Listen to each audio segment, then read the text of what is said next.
O que o senhor acha que vai acontecer? Ele vai aceitar esse pedido da Polícia Federal? Vai quebrar os sigilos de Bolsonaro e Michele? E qual é a importância disso para as investigações?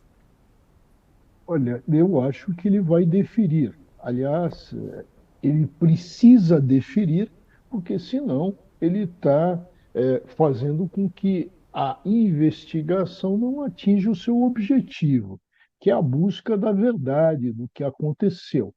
Então, não tenho dúvida alguma que isto será deferido. Agora, um ponto importante que me parece, Fabiola, Sakamoto e Josias, é o seguinte: nós temos que pensar em duas coisas. Duas. A primeira, e a pergunta é básica: a quem interessou tudo isso? Quem se beneficiou com tudo isso? Esse é o norte. O segundo ponto, que me parece também fundamental, atenção, fundamental, é o seguinte: no campo da criminologia, existe um ensinamento que ninguém contesta, qual seja que todo bandido, atenção, todo bandido faz uma relação custo-benefício antes de praticar o crime. E qual é a relação custo-benefício? Se a gente pensar no custo, é o risco de ir para a cadeia. E, nesse caso, Bolsonaro, nós temos, atenção, peculato, pena de 2 a 12 anos. Esse peculato é em continuação delitiva. E diz a lei: aplica-se a pena mais grave, acrescida de um sexto ou dois terços. Isso é por peculato. Por baixo, Fabíola, a gente pode pensar em 4 anos e 8 meses. O segundo crime, lavagem de dinheiro, pena de 3 a 10 anos. Vamos pensar num 3 por aí.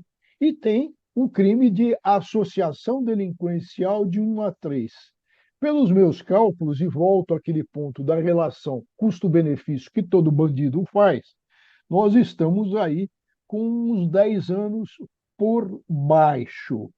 Então, nós estamos diante de fatos graves, onde há necessidade, sim, de deferimento, embora, embora todos saibam que o Bolsonaro ele não põe dinheiro em conta corrente, ele põe dinheiro, ele paga tudo com dinheiro, dinheiro de cédula em dinheiro, dinheiro em contante.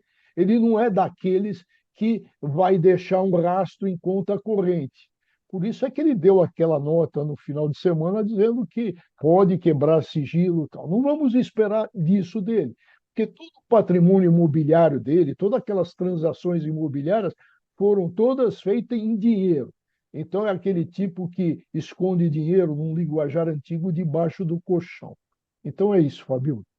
Na própria sexta-feira, a gente ouviu aqui o professor Miguel Reale Júnior, ele dizendo que há elementos, na opinião dele, para uma prisão preventiva. O senhor concorda, professor Mairovitch? Há elementos para uma prisão preventiva de Bolsonaro?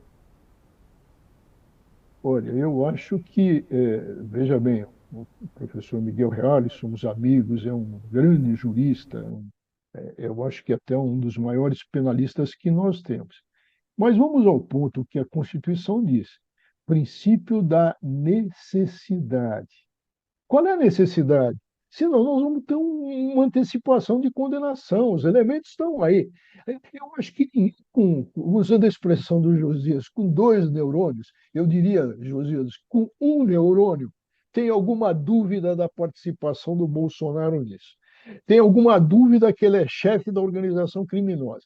Mas vamos devagar, nós não podemos, em razão disso, que é o mérito, que são os crimes, antecipar a condenação. A prisão preventiva não tem nada a ver com os crimes, tem a ver com a necessidade. Por quê? Para garantia da ordem, que ele vai fugir, vai se intrometer nos processos. Tal. Isso é que precisa haver. Não se pode antecipar a condenação. Eu acho que ainda está cedo. Eu acho que o principal, Josias, Sakamoto, não sei o que vocês pensam, mas como o Bolsonaro se finge de vítima, se faz de vítima o tempo inteiro, e tem até os filhos para ecoarem essa vitimologia, O que a gente está na hora de pensar, estou falando do campo jurídico, é colocar as coisas no trilho da legalidade e da legitimidade, para ele internacionalmente depois não vir se colocar como vítima. E qual trilho é esse?